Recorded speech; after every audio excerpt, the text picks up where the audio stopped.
تجربہ ہاؤس میں آپ کو خوش آمدید کہتے ہیں۔ آج کی ویڈیو ان لوگوں کے لیے ہے جو جاب سے موو کر کے بزنس کی طرف جانا چاہتے ہیں۔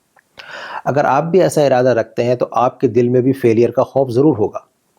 آپ کے ذہن میں یہ خیال آتے ہوں گے کہ اگر بزنس میں لاس ہو گیا تو کیا ہوگا؟ جاب سے بھی جائیں گے، سیونگز بھی ضائع ہو جائے گی، بلکہ ہو سکتا ہے کہ قرض دار ہو جائیں۔ یہ خوف پیدا ہونا بالکل نیچرل ہے، کیونکہ ہم اپنے آس پاس لوگوں کو ناکام ہوتے ہوئے دیکھتے رہتے ہیں، سنتے رہتے ہیں۔ حقیقت بھی یہی ہے کہ اکثر سٹارٹ اپس 3 سال کے اندر اندر بند ہو جاتے ہیں، لیکن یہ بھی حقیقت ہے کہ ہر کوئی ناکام نہیں ہوتا۔ بہت سے لوگوں نے جنہوں نے جاب سے بزنس کی طرف موو کیا، بڑی بڑی بزنسز اسٹیبلش کر کے دکھائی ہیں۔ ایک حقیقت تو یہ ہے کہ ایسا کوئی طریقہ نہیں ہے کہ فیلیئرز کو کمپلیٹلی ایلیمینیٹ کیا جا سکے، لیکن دوسری حقیقت یہ ہے کہ فیلیئرز کے رسک کو منیمائز ضرور کیا جا سکتا ہے۔ آج ہم کچھ ایسی چیزیں ڈسکس کریں گے جو رسک منیمائز کرنے میں ایک بڑا رول پلے کر سکتی ہیں۔ سب سے اہم بات یہ ہے کہ بزنس فیلیئرز کی سب سے بڑی وجہ ہے لیک آف ایکسپرٹیز، یعنی بزنس کی انف نالج اور اسکلز کا نہ ہونا۔ جس طرح کسی بھی فیلڈ میں کامیاب ہونے کے لیے اس کی اسٹڈی ضروری ہے، پریکٹس ضروری ہے، اسی طرح بزنس میں سکسس کے لیے بزنس کو سمجھنا ضروری ہے۔ آپ دیکھیں کہ ڈرائیونگ جیسی ایک سمپل ایکٹیویٹی کے لیے بھی بہت سے رولز ریگولیشن سیکھنے پڑتے ہیں۔ اسٹیئرنگ کا صحیح استعمال، بریک کہاں لگانے ہیں، ریس کہاں دینی ہے اور کتنی دینی ہے۔ اگر ان سب کی نالج اور پریکٹس نہ ہو تو ایکسیڈنٹ کے چانس بہت بڑھ جاتے ہیں۔ اسی طرح بنا اسٹڈی اور پریکٹس کے بزنس میں بھی لاس کے چانس بہت بڑھ جاتے ہیں۔ اس لیے اگر آپ چاہتے ہیں کہ آپ کا بزنس فیل نہ ہو تو تھوڑا ٹائم بزنس اسٹڈی کو ضرور دیجیے۔ جب ہم ان لوگوں کی زندگی پر نظر ڈالتے ہیں جو جاب سے بزنس تک کے سفر میں کامیاب ہوئے، تو کچھ ایسی کامن چیزیں نظر آتی ہیں کہ اگر ہم بھی ان چیزوں کو اپنا لیں تو ہمارا بھی یہ سفر آسان ہو سکتا ہے۔ پہلی چیز ہے پریکٹس۔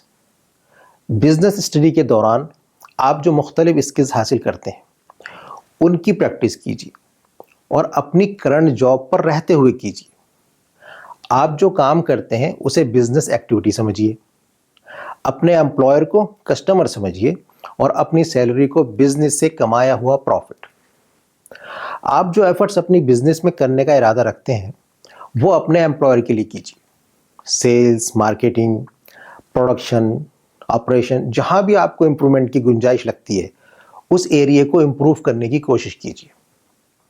اپنی بزنس اسٹارٹ کرنے سے پہلے کرنٹ جاب پر رہتے ہوئے یہ تمام پریکٹسز آپ کی اپنی بزنس میں بہت مدد کریں گی۔ دوسری چیز ہے پروفٹ مائنڈ سیٹ۔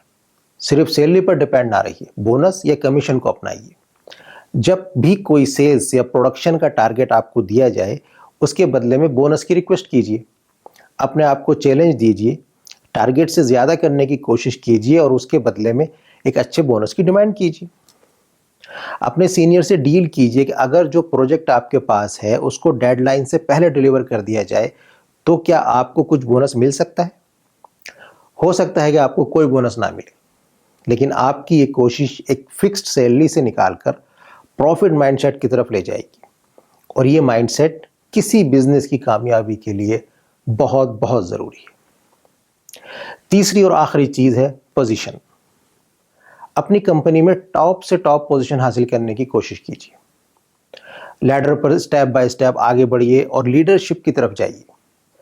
ریسرچ کے مطابق جو ایمپلائیز ٹاپ پوزیشن پر پہنچتے ہیں ان میں سے اکثر اپنا سکسیسفل بزنس ایسٹیبلش کرنے میں زیادہ کامیاب ہوتے ہیں، اور ایسا اس لیے ہوتا ہے کہ لیڈرشپ کے لیے بہت سی اسکل سیکھنی ہوتی ہیں، اور ٹاپ پوزیشن ملے یا نہ ملے یہ تمام اسکلز آپ کی اپنی بزنس رن کرنے میں ایک بڑا رول پلے کرتی ہیں۔ تو میری رائے میں جاب سے ایک دم کوئٹ نہیں کرنا چاہیے، اس کی بجائے اس کو ایک جرنی کی طرح دیکھنا چاہیے۔ بزنس اسٹڈی کرنی چاہیے، اسکلز ایکوائر کرنی چاہیے، ان کی پریکٹس جاب کے دوران ہی شروع کر دینی چاہیے۔ فکس سیلری سے ہٹ کر پروفٹ مائنڈ سے ڈیولپ کرنا چاہیے، اور لیڈرشپ کے لیے جو چیزیں ضروری ہیں انہیں حاصل کرنا چاہیے۔ مجھے پورا یقین ہے کہ اگر ان چیزوں کو اپنایا گیا تو بزنس میں فیلیئرز کے چانس بہت کم ہو جائیں گے۔ Good luck for your journey, see you soon, good bye.